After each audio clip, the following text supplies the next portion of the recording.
Welcome to doctor Maithili's music therapy channel. இன்றைய பதிவில் நம்ம பாசிட்டிவ் தாட்ஸ் அப்படி பற்றி பார்க்கலாம். இந்த பாசிட்டிவ் தாட்ஸ்ன்றது சின்ன பசங்களுக்கு, ஒரு ஸ்கூல் போகிற பசங்களுக்கும் இருக்கணும், ஒரு 12ஆம் கிளாஸ் படிக்கிற ஸ்கூல் ஃபைனல் படிக்கிற பசங்களுக்கும் இருக்கணும், pre adolescence, late adolescence, college படிக்கிறவங்க, ஒரு ஆஃபீஸ் போகிறவங்க, ஒரு ஐடி கம்பெனியில் இருக்கிறவங்க எல்லாருக்கும் இந்த பாசிட்டிவ் தாட்ஸ் ரொம்ப அவசியம். ஆனால் நம்ம என்ன நினைக்கிறோம், பாசிட்டிவ் தாட்ஸ்னால் எப்படி, சின்ன பசங்களுக்கு எப்படி சொல்லிக் கொடுப்போம், தங்கம் ஒரு நாள் படிக்க முடியும், இந்த எல்லா ஹோம்ஒர்க்கும் இன்றைக்கி 1 மணி நேரம் சாயங்காலத்துக்குள்ளேயே முடிச்சு விடலாம் அப்படின்னு அவனுக்கு பாசிட்டிவாக எல்லாம் முடியும் அப்படின்னு சொல்லி கொடுத்து அவனை அந்த வேலையில் நம்ம இறக்கி விட்டு கொஞ்சம் நல்லபடியாக படிக்க சொல்லணும்.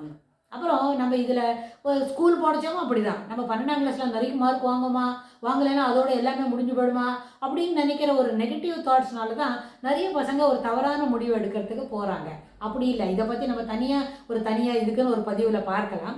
why we should not have negative thoughts, we should have positive thoughts. அதை மட்டும் நம்ம இப்போ வச்சுக்கணும். நெகட்டிவ் தாட்ஸை பற்றி ஏன் வச்சுக்க கூடாதுன்றது அதை நம்ம தனியாக அதுக்குன்னு ஒரு 2-3 பதிவில் நம்ம பார்க்கலாம். பாசிட்டிவ் தாட்ஸ் வரணும்னா உடனே நாளையிலேருந்து நான் பாசிட்டிவாக இருப்பேன், எல்லாமே பாசிட்டிவாக செய்வேன் அப்படின்னு சொன்னால் மட்டும் போகாது. No, it cannot happen. நாளையிலேருந்து மறுபடியும் ஆல்ரெடி நமக்கு இத்தனை வருஷமாக 15 வருஷமாக ரொம்ப நெகட்டிவ்ஸ் யோசனை பண்ணிட்டு இருக்கோம் இல்லையா, அப்படியே தான் இருக்கும். அது வந்தால் என்ன ஆகும், இது வந்தால் என்ன ஆகும், அப்படி வரும் அப்படின்னு போகும். ஸோ அந்த மாதிரி வரும்பொழுது அந்த பாசிட்டிவ் தாட்ஸ் வளர்த்துக்கணும்னா முதல்ல என்ன பண்ணணும், இது மாதிரி வாண்டாத அன்வான்ட் தாட்ஸ் எல்லாம் எஸ்யூ பண்ணிவிட்டு பாசிட்டிவாக எது இருக்குது இந்த உலகத்தில் நம்ம சுற்றி, first to begin with I am sitting in this room, இந்த ரூமில் நம்ம சுற்றி என்ன பாசிட்டிவ்ஸ் இருக்குது. முதல்ல நம்ம நல்லா மூச்சு விடுறோம், அது ஈஸ்வர சித்தத்தினால அந்த ஆக்சிஜன் உள்ளே வருது, இன்ஹேல் பண்ணிக்கிறோம், எக்ஸேல் பண்ணுறதுக்கு முன்னாடி அது உள்ளுக்குள்ளே எல்லா லங்ஸ்க்கும் போயிட்டு வருது, 2 பார்ட்டும் கடைசி பேக்கெட்ஸ் வரைக்கும் போதா பார்த்துட்டு then we are excelling. So நல்லபடியாக சாப்பிட்றோம், ஏதோ ரச சாதம் சாம்பார் சாதம் சாப்பிட்றோம், சிறப்பான அளவில் ஜெரிமான் ஆகுது. So that is also doing it on its own. அப்போ என்ன பாசிட்டிவ். அப்புறம் சன்ரைஸ் இருக்குது, சூரியன் எல்லா நாளும் விதவுட் எனி லேட்டு டியூ இல்லை, நெகட்டிவ் தாட்ஸ் இருக்குது, சோதாத்தனம் இருக்குது, இல்லை சோம்பேறித்தனம், லேசி இஸ் பிஹேவிங், ஸோ அதனால லேட்டாக வர்றாரு லேட்டாக போகிறாரு, அது மாதிரி இல்லாமல் the sun rises everyday on the east only, it is on the positive mind set only அப்படின்னு சொன்னால், அது மாதிரி இயற்கையாக நிகழக்கூடிய நிறைய விதமான பாசிட்டிவ் எண்ணங்களை, பாசிட்டிவ் நிகழ்வுகளை நம்ம அடிக்கடி யோசனை பண்ணிட்டு இருந்தா, அது எல்லோடைய நம்மளோட தாட் ப்ராசஸை வளர்த்துக்கிட்டா இந்த உலகத்தில் ஒருத்தருக்குமே நெகட்டிவ் தாட்ஸ் கிடையாது. இதை ஒரு ராத்திரி ஒரு பகல் நான் சொன்னதுக்கு மனசில் வாங்கி இந்த பள்ளிக்கூடத்தில் படிக்கிற பசங்களோ இல்லை பெரிய ஐடி கம்பெனியில் இருக்கிறவங்களோ அதை யோசனை பண்ணி பார்த்தா there may not be negatives in their mind at all.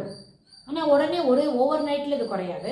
But இந்த ஆட்டிடியூடை வளர்த்துக்கிட்டா, if you make this as a habit of thinking like this, என்ன பாசிட்டிவ்ஸாக நம்ம உடம்புக்குள்ளே என்ன நடக்குது, நம்மளை சுற்றி என்ன நடக்குது, நமக்குள்ளே இருக்கிற உயிர் எப்படி இருக்குது அப்படின்ற அளவுக்கு நம்ம பாசிட்டிவாக யோசனை பண்ணிட்டு இருந்தோமான அந்த மாதிரி positive thoughts, we want to be positive all the time அப்படின்னா இது போல் தாட் ப்ராசஸை வளர்த்துக்கணும். இந்த திங்கிங் லெவல் இந்த லெவலுக்கு நம்மளை ரைஸ் பண்ணிட்டா there should not be any negatives in our mind set. அந்த நெகட்டிவ் பார்த்து பயப்பட வேண்டிய அவசியம் கூட இருக்காது. ஸோ அதனால be positive, think positive, do positive. அப்படின்னா இந்த திங்க் பாசிட்டிவ் மாத்திரம் போல்டில் இருக்கணும். You experience the positives which are happening in your environment, immediate environment. அது என்னவோ அது எத்தனை நம்ம பழக்கப்படுத்திக்கிட்டா ஒரு நாளும் அந்த நெகட்டிவ்னால நம்ம பயப்பட வேண்டிய அவசியமோ, நெகட்டிவ்னால ஒரு மைண்டில் இருக்கிற தாட் ப்ராசஸில் ஒரு ஸ்லக்கிஷ்னஸோ ஒரு நாளும் நடக்கவே நடக்காது.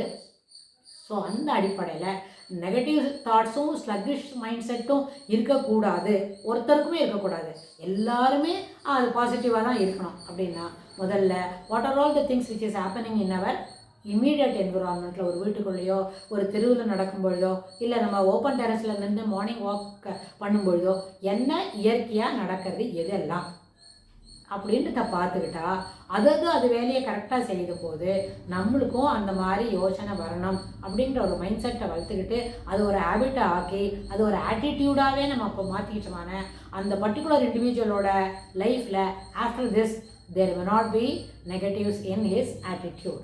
Thanks for watching. தொடர்ந்து இந்த பதிவை நம்ம பார்க்கலாம்.